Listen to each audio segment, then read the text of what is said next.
తెలుగు వెండితెరపై నెల్లూరు జిల్లాకు సంబంధించిన నటులు కావచ్చు, గాయకులు చేసిన సేవలు, ప్రేక్షకులను అలరించిన తీరు చరిత్రలో చెరిగిపోయింది. అయితే ప్రజా సమస్యలపైన ఎలాంటి పోరాటమైనా కళారూపాల ద్వారా ప్రదర్శిస్తే ఆకట్టుకునే విధంగా ఉంటుంది. అదే సందర్భంలో తమ చెప్పదలుచుకున్న విషయాలను ప్రజలలోకి సులభంగా తీసుకువెళ్ళొచ్చు. ఇది ప్రభుత్వంపై నిరసన కార్యక్రమాలు అయినప్పటికీ ఎవరిని నొప్పించకుండా, తాము బాధపడకుండా, అంటే కేసుల వల్ల ఇబ్బంది పడకుండా ప్రశాంతంగా వీధి నాటకాలు ప్రదర్శించడం ద్వారా వైసీపీ కొత్త రూపు సంతరించుకుంది. మెగా డిఎస్సిపై సాగిస్తున్న పోరాటం నేపథ్యంలో వైసీపీ నెల్లూరు జిల్లాలో వినూత్న కార్యక్రమాలకు తెరతీస్తుంది.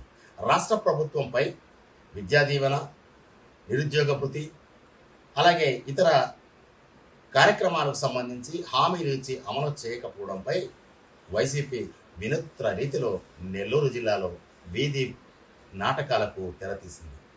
కళలకు, కళాకారులకు, గాయకులకు నిలయమైన నెల్లూరు జిల్లా నగరంలో వైసీపీలో ఉన్న నాయకులు, కార్యకర్తలు కూడా కళలకు, కళా ప్రదర్శనలకు ఏమీ తీసుకోమని నిరూపించుకుంటున్నారు. నెల్లూరు జిల్లాలో జరిగిన వీధి నాటకానికి సంబంధించిన తీరు ఎలా ఉందో ఒకసారి చూడండి. అమ్మ, ఫీజులు కట్టకుండా మేము చదివించాలంటే మీ పిల్లలకి ఎలా సాధ్యం అవుతుంది? మేము కాలేజ్ నడపాలా, జీతాలు ఇవ్వాలా, ఎలా సాధ్యం అవుతుందో? మీ అబ్బాయిని తీసుకుని ఇంటికి వెళ్ళిపోండి. మా వల్ల కాదు.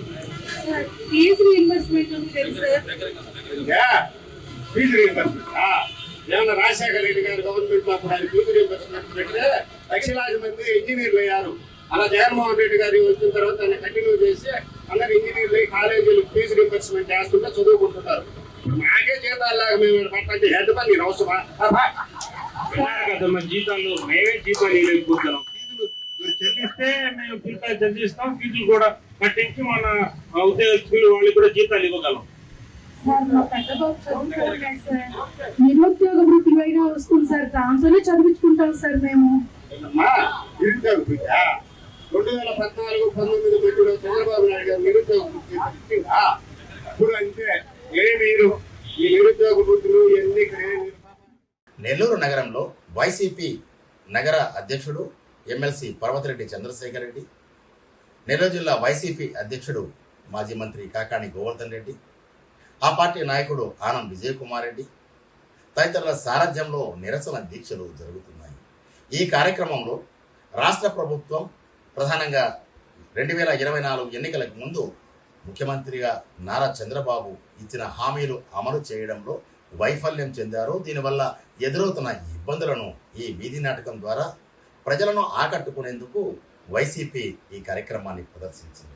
వాస్తవానికి కళలు ప్రజల కోసమే ఉంటాయి, కళాకారులు కూడా ప్రజలను ఆకట్టుకునే విధంగానే ఉంటారు. అదే సందర్భంలో ఆలస్యంగానైనా ప్రభుత్వంలోని వారిపై వైసీపీ నాయకులు బూతులు మాట్లాడడం, తద్వారా ఇబ్బందుల్లో పడడం, కేసులు ఎదుర్కోవడం వంటి వ్యవహారాల్లోకి వెళ్లకుండా ఈ తరహా కార్యక్రమాలు, అంటే సాంస్కృతిక కార్యక్రమాల ద్వారా నిరసనలు వ్యక్తం చేయడం వల్ల ఉభయ పక్షాలకు చక్కటి ఆహ్లాదం, ఆనందంతో పాటు ప్రభుత్వం పైన తాము ఎక్కుపెట్టదలుచుకున్న బాణాలను కూడా సూటిగా చెప్పడానికి కళారూపాలు కీలక ఆయుధంగా పనిచేస్తాయనే విషయం ఇక్కడ మనకు కనిపిస్తుంది. నెల్లూరు నగరంలో జరిగిన ఈ వీధి నాటకంలో వైసీపీ మద్దతుదారులైన నాయకులు, కార్యకర్తలు, కళాకారులు నటించారు అనడం కంటే జీవించారని చెప్పడంలో ఏమాత్రం సందేహం లేదు. SSV Bhaskararao, federal correspondent, Tirupati.